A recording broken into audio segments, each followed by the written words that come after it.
Everybody, Megaro31 back here for SI DFS. I will be breaking down the very tiny 4-game slate for Thursday, August 19th. If you're looking for the early slate, McKinley412 has that, so just pause this video.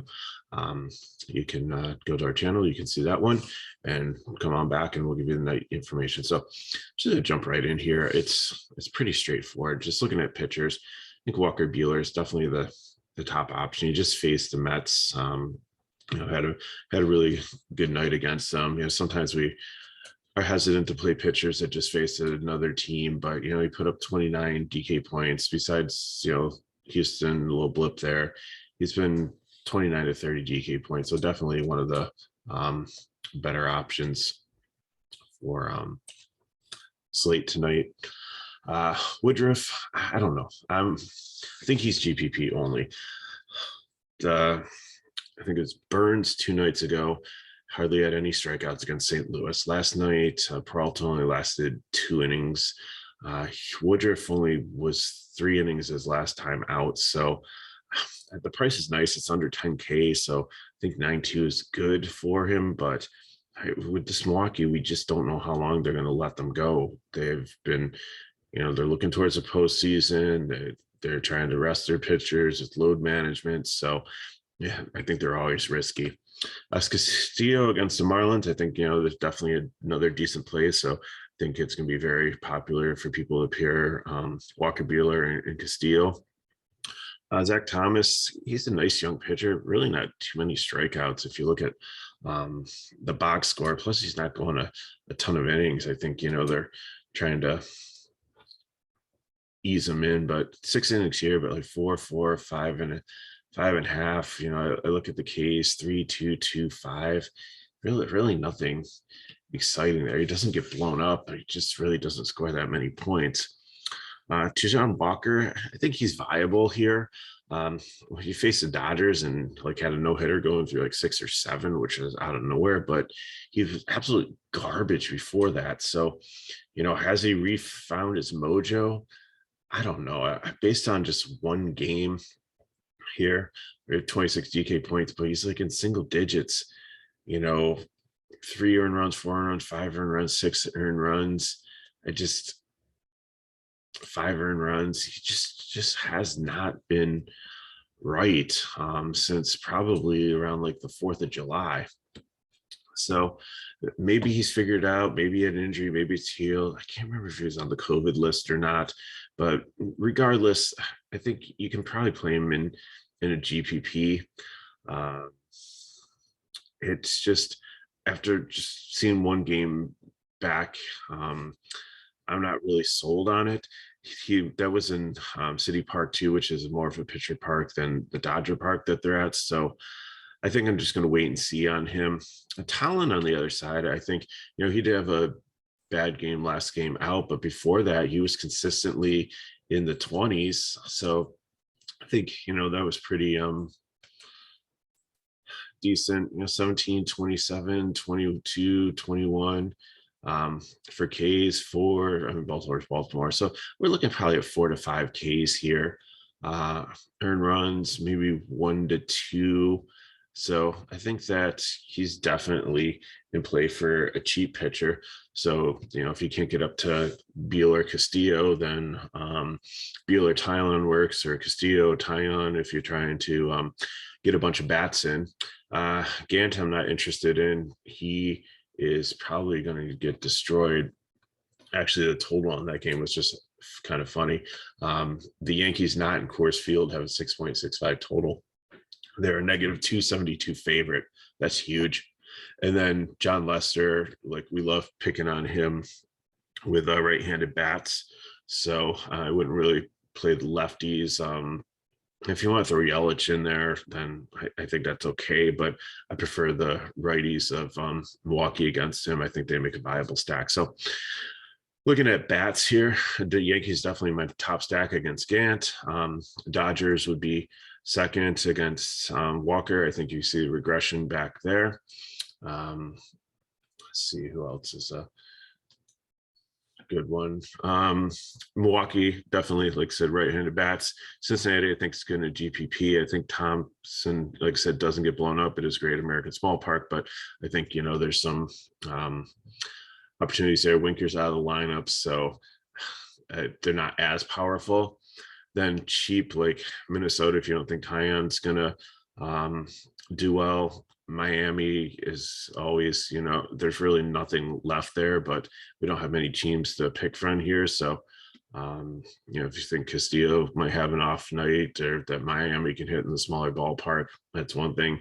Then, of course, your leverage stacks are going to be St. Louis against Woodruff, which I think, out of GPP stacks might be the one that makes the most sense if Woodruff is not going to pitch that much. But the Milwaukee bullpen has been decent, and St. Louis has been hit or miss this season. And then the Mets versus Buehler, anything can happen in baseball, but I don't think it's likely. So let's look at some stacks. So like I said, if we're taking Buehler as our top pitcher here, let's try to get a Yankee stack in. So put up the Yankees here, and it'll be interesting to see who plays, because I saw an article that Luke Voigt was a little upset that he's back from injury now, and that they have Rizzo, and he thinks that he should get playing time also.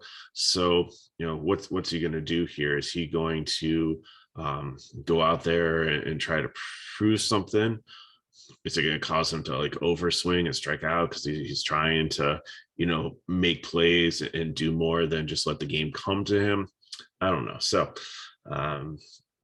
looking at the stack here, we'll start with LeMahieu. I think Rizzo is definitely a decent price there. Definitely like Gallo. I usually don't play Judge. I usually drop down to Stanton just to get the savings. Let's see how much money we have left. If we still have 4-4, let's start tying in as our SP2 and see if we can get Judge in the stack. So we throw Aaron Judge in there. And that's actually not bad. It does leave us a decent amount there. So if I didn't look at catchers to see who a good punt would be. So let me see who's probably playing in catcher today, and we can the lineups. So we're only gonna have 8 choices. And sometimes you have a bunch of them that are cheap on a small slate. Sometimes you have none. Okay, looks like if Cisco plays again for the Mets, but then again, I think actually, for catcher, if Cisco's in, that's great. But I think Pena would make the most sense because he is a right-handed batter against Lester. So looking here, that leaves you 3-6 for players. If we want to get off Tijuan and try to get up to Castillo, I mean, that still leaves you 2-5 for third base and shortstop. So I have, there are some options out there for that. So, okay, here would be the build with the Yankees. So we'll leave Pena there. If we want to go Dodgers, fire that up quick. Again, with the Dodgers, like they are so deep, they're resting and rotating people too. So like, Turner got the night off yesterday, and I think there was somebody else. Muncy had 2 home runs. So they're just so deep, so powerful, but so expensive. So if you go with the top 3 here, and then Seager, that's not going to work. That's too expensive. So let's see if we can get Tijuan in.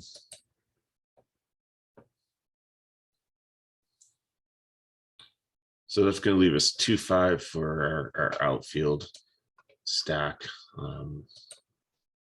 See if there's people that would work for that. Yeah, I think so. Like look at people like Naquin at Cincinnati is like 2-3. Akiyama for Cincinnati, if he's in, he's only 2K. McKinney for the Dodgers. If he's in, he's only 2.4. So that definitely works in here. Again, our Dodger bat, sometimes you get a cheap Dodger, you can throw them in there. Cave, if he plays, I know it's against your pitcher. So I think you can finish this off with some cheap outfielders, or, if one of these big guys sits here, then you'd be able to get another Dodger bat here in the outfield, like Pollock or somebody that's a little bit cheaper. And then, if Cisco or whoever the Mets catcher is if he's actually a 2K guy, you can throw him in there and you're good there. So that final thing I just want to look at is the Milwaukee stack of the right-handers. I think, they definitely against look very juicy against Leicester here. So said Price, Skip, Yelich, Adames, Navarez. I think he's a lefty, isn't he? Yeah. So not going to look there. Colton Wong, pretty sure he's a righty. He's a lefty. Urias, you'll just have to see who's in this lineup. I'm not saying don't play the lefties, but definitely make righties a priority here. If you want to go 5-man and just put some correlation in there, that's fine. Leicester has been decent against lefties, so you just have to watch for that. But I think you'll be able to get like Castillo as your SP 2 in here. Remember, Pena would be the catcher. So there's at least 3 right there, and see who else might be in the lineup that would be good. So Adames, Escobar, Avias Garcia, Pena, and then maybe Kane or Urias, or if you want to throw in like Yelich, I'm fine with that. So that's all for today. Thanks for watching. Leave some comments below if you have any questions. Reach out to me on Twitter at Megaroad31. Please give us a like to help us get this information out to other viewers that might benefit from it, and subscribe to our channel so you know when our videos come out. So thanks for watching, and we'll see you next time.